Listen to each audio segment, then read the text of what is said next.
The bed springs creaked, and Mom gasped as I pushed the door open.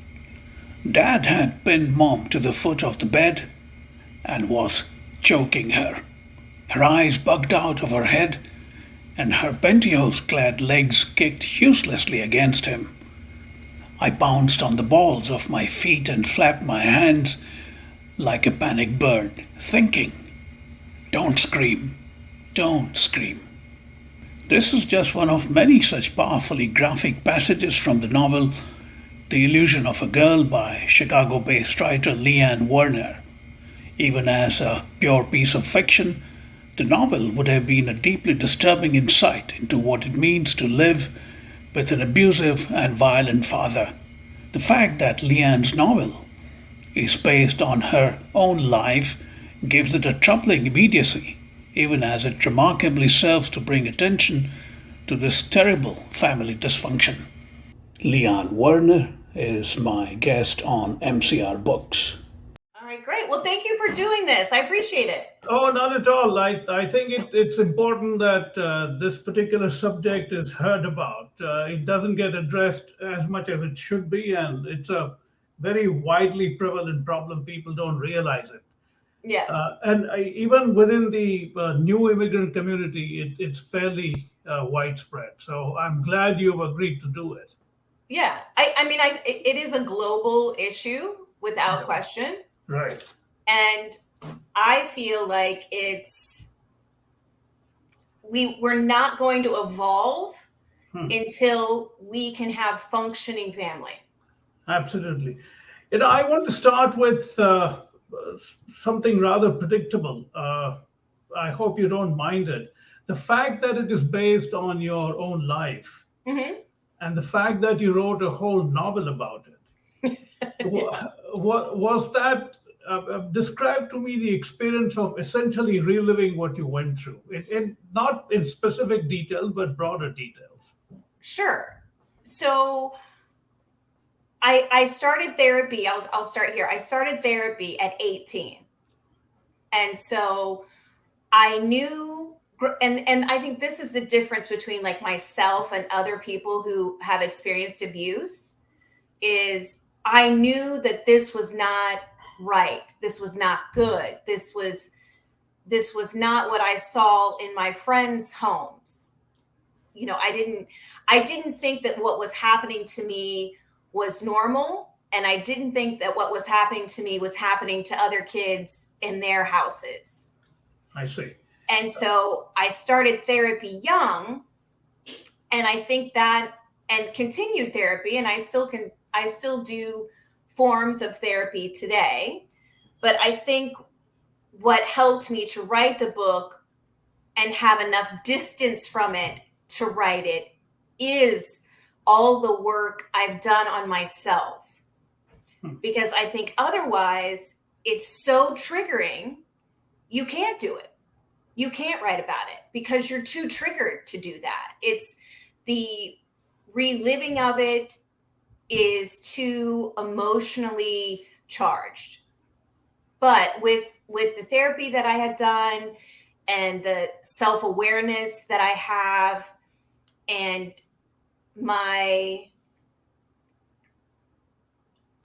journey for a deeper understanding of why this happened, I think gave me the distance I needed to write the book. But at the same time, I'm sure there must have been stages in the book where it was too close to your own bone. When you were, there weren't. There was not. No. Okay. I mean, did I cry? Yes. But as anyone would, right? It's a very sad thing. But I think what you also see in my personality is the ability to compartmentalize. Yeah. So it's a survivor instinct. Right. I very much operate as a survivor still. Right.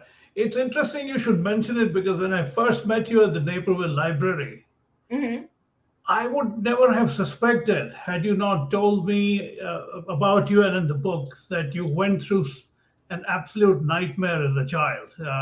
So Yeah. it's pretty clear that you are able to push it aside in a corner which not a lot of people have access to. Yes, and that is a trauma response. Hmm. I did not remember some things from my childhood until I was 50 years old. I And see. I'm 53 now.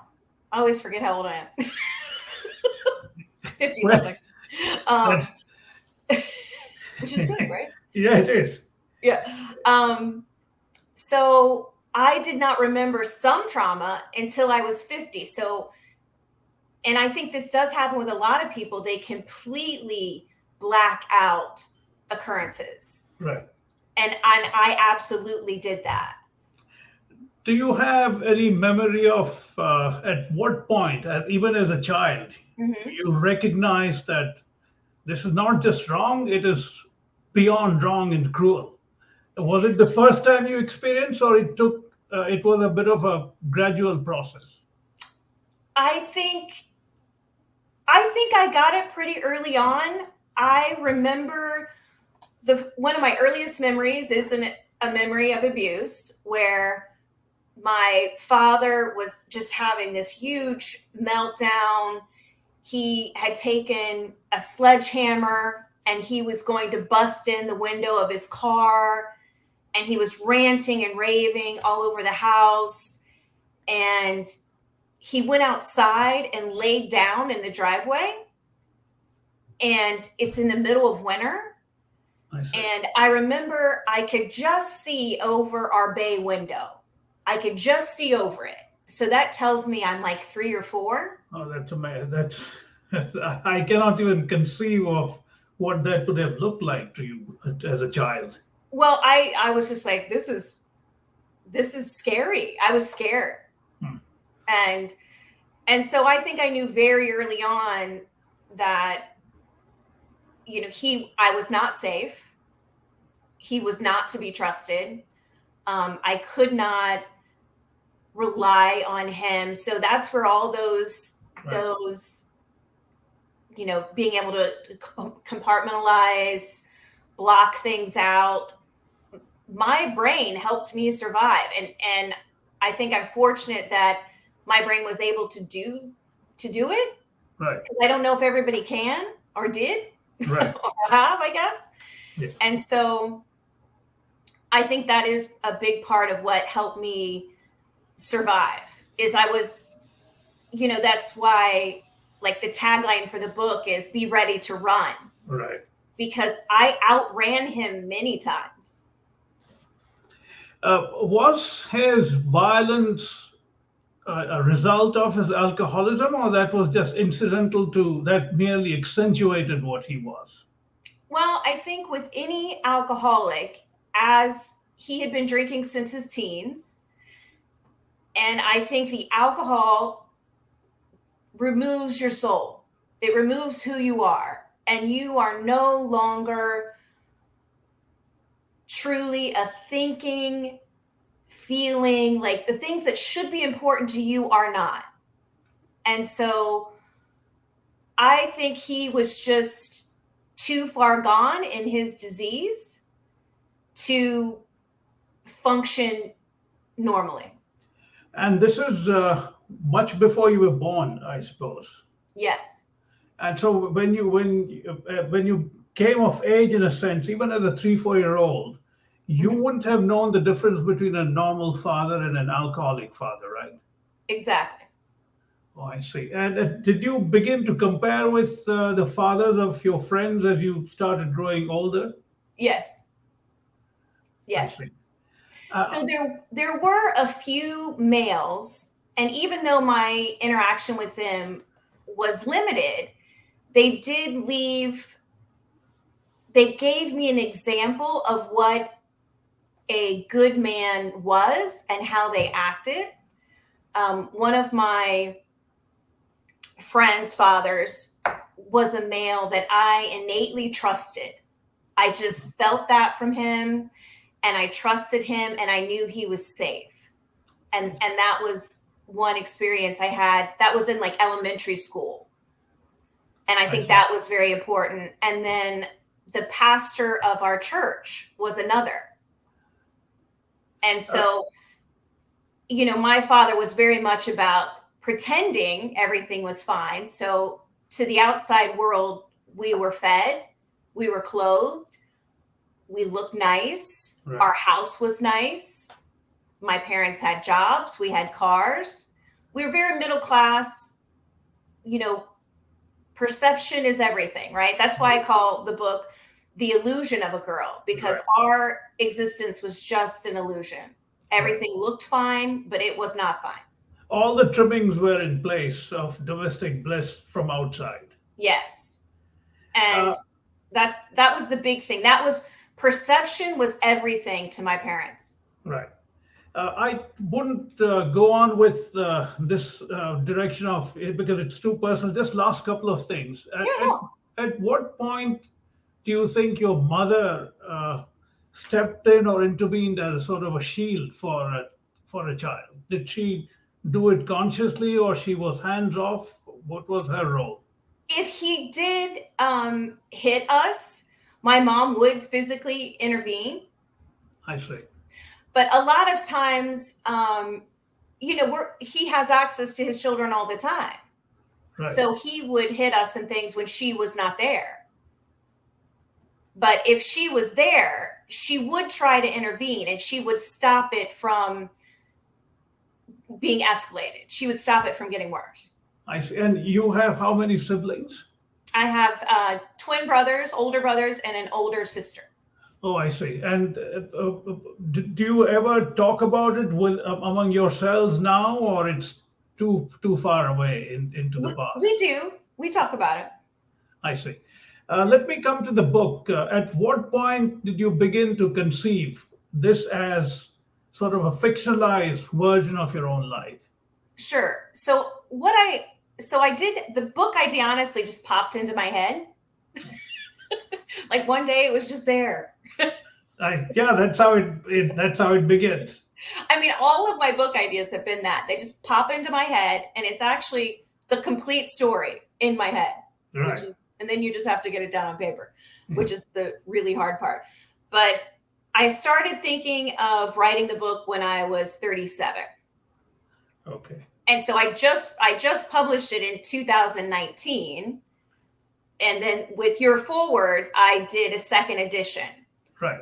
And we just recently did that. But so a long time. Once I decided I was, okay, I'm going to write this. It took me about 4 years to figure out how to write it and then write it.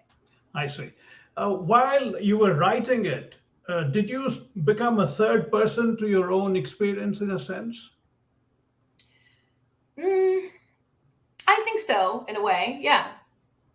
So you were in a sense looking in from outside at your own life in a sort of a dispassionate, somewhat detached manner. Would it be accurate to say?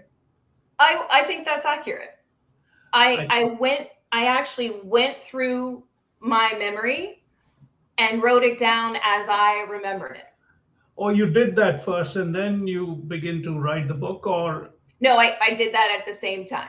Oh, I see. And these memories are separate from the plot of the book? From the what, I'm sorry? From the plot, the way the book unfolds.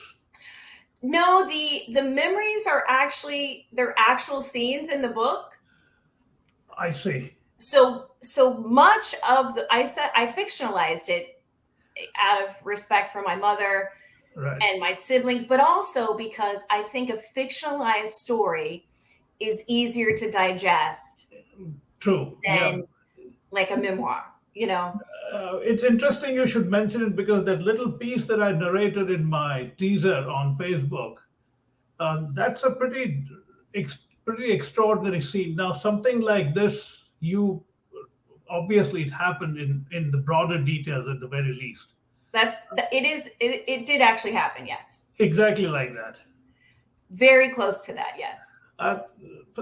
I mean, of course, I'll describe it in my commentary when I do release the interview. But why don't you tell me a bit about at what age you saw that incident? Your mother is under the foot of a bed, Mm-hmm. and you're deeply shaken up by what's going on. Mm-hmm. Tell me a bit about it, what you visually remember of that. I remember, I could hear that I was standing in the hallway. I could hear the struggle. And so I just, barely tapped the door so I could see what was going on. And she was laying towards the end of the bed, and he was on top of her, choking her. And she still had her work clothes on. So she had on like a dress and pantyhose. And it was fueled by some jealousy he had because she had went out with friends after work. Okay. And so I did push him off of her.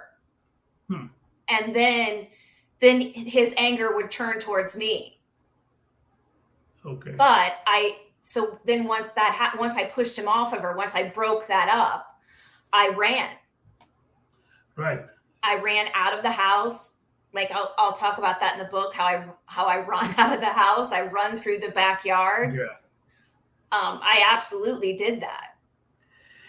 To digress a bit, at what stage as an adult or even as a teenager, say 17, 18, did you try to interact with him in a rational sense, or you never did? No. You never did? No. There was never a sense of any safety with him. That's extraordinary. So in extreme abuse, or I think in any abuse situation, there can be a complete emotional break from the parent. And I did do that. I have a absolute break from my father. And I refer to him as my father, right? I keep it at a distance. But was there ever a time where you had a semblance of fatherly affection ever for him? No. This and the way you're pretty direct and matter of fact. I really admire that. Coming back to the book, I mentioned it. It is very cinematic. Oh, thank you. When you were writing it, did you have that in mind at all? No, I think that's just my style. Okay. I'm watching a memory. And so I'm trying to put that on paper and give everybody that full spectrum of the experience. I do try to put them there. I see. What has been the reaction from your immediate family and friends on when they first read the book? My friends have a hard time with it. Yeah. Because they know they're too close to me. So they do have a hard time. They have had a hard time reading it. My family will not read it. Oh, they have not read it at all? No. And why is it that? I mean, all of them decided, or because it comes down to individual judgment, right, in the end, whether to read it or not? Individually, they did not want to read it. I see. And have they said why not? Because they fear it might revive their own memories? Right. They're too triggered by it. Oh, I see. Yes. I presume your father passed away, right? Yes. And when was that? He took his own life when I was a junior in college. This is even as you're telling me this is unthinkable for most people. It is, but see, I'm so detached. Yeah. My first emotion when I found out he had took his life was relief. I see. Because then my mom could no longer take him back. Right? She kicked him out of the house. Like she kicked him out of the house when I was a junior in high school. And that lasted for about a year. And then she took him back. I see. And then they got a divorce, and then she started seeing him again.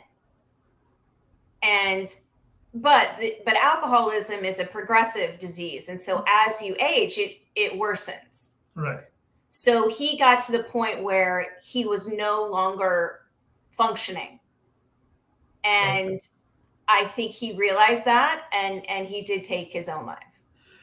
Do you think his alcoholism, would you consider that as an extenuating circumstance or any mitigating factor in the way what he became, or you think that's irrelevant to what you and your siblings and your mother went through, whether it was triggered by his alcoholism or otherwise it's not important? Well, I think what it is it's been a generational cycle of dysfunctional family. So my father was even more abused than my father abused me.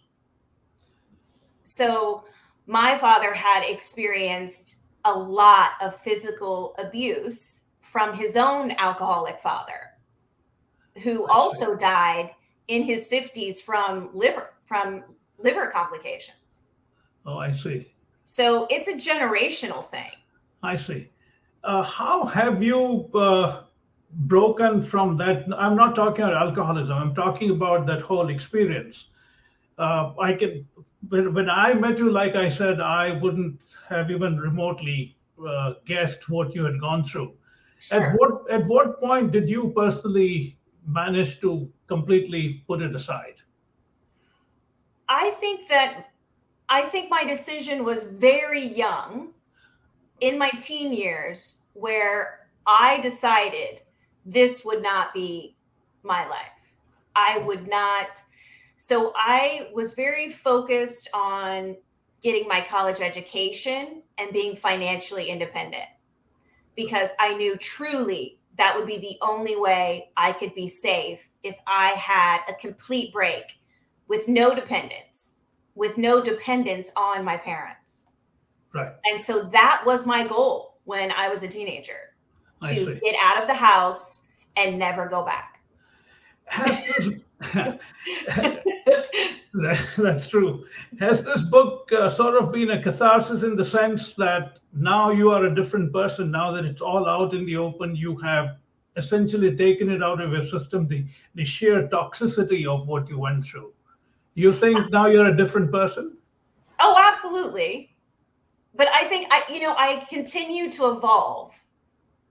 I think, as we all do, right? As if you're working on yourself, which I've never stopped working on myself, just in terms of being self-aware of my own behaviors, of what drives me, how I treat other people. I'm very conscious of how I am in the world. And so I think that's just like a natural evolution of, I do believe in, what you put out comes back to you. So I try to put out the absolute best of myself, because that's what I want in return. Right. So I do absolutely believe, treat others as you would treat yourself or treat your loved ones. And, I do follow that. So I'm very conscious about how I'm living. Not to say that, I'm always, great. That's not the case. I understand. I do my best. Do you have children? I have 3 children. Okay, so that sets me up for somewhat of a personal question. Have you discussed your childhood with them in any significant detail? I'm sure they know, but have you actually sat down and talked about it? Yes. All 3 of them? All 3 of them. I talked about it with them in detail, because there are certain behaviors that I have from my background that my children see, just in terms of me being like very vigilant with them. Yeah. Just like, what's happening? What are you doing? Where are you going? Who are you with? Can I have that person's phone number? You know what I mean? Just, yeah. very vigilant that I am not exposing them to nefarious elements. Right. I'm not letting them stay over in someone's home if I don't really know those people, if I don't trust those people. But I mean, the scary part is that, or not the scary part, what I taught them is about respecting themselves. And I taught them very early, because abuse happens very early, Right. that it's not okay for other people to touch them. They don't have permission to do that. So I gave them very specific boundaries so they would honor their own boundaries, which I think is very important. I see. And so it was, a functioning family is about respect. It's about an emotionally and physically safe environment. It's about privacy. So I taught them all of those things. Okay. And so I couldn't have lived with myself if I had raised my children in any semblance of what I grew up in. Right. Have they read the book? Yes. They have. They have. And did they on their own come to you after reading, or did they say anything in particular that has stayed with you? My son, who's 18, it makes him very angry. I see. And he did say he's glad my father is deceased. Oh, I see. That very, he's an 18-year-old young man. Quite a thing to say. Yeah, I understand. Yes, it made him very angry. Okay, now to somewhat futuristic things. What next? Sure. What are you working on now? Are you? I presume you already have some other ideas. I do. So I'm writing. So this one isn't about my family at all. Right. So it's not related. But I am writing a supernatural thriller. Oh, I see. And it's set from 1986 to the year 2000.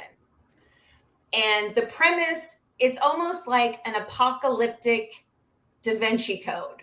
Oh, I see. So it's about how did we avoid World War III from 1986 to the year 2000. Oh, I see. And how far along are you in terms of writing the book? I'm like 25%. Oh, I see. So you have some ways to go. Yes.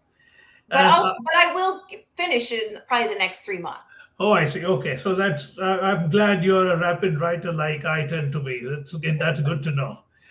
Yeah. You just have to make the time and sit down and write. And when you're writing the supernatural thriller, the illusion of a girl is no longer at the back of your mind. No. That's done with.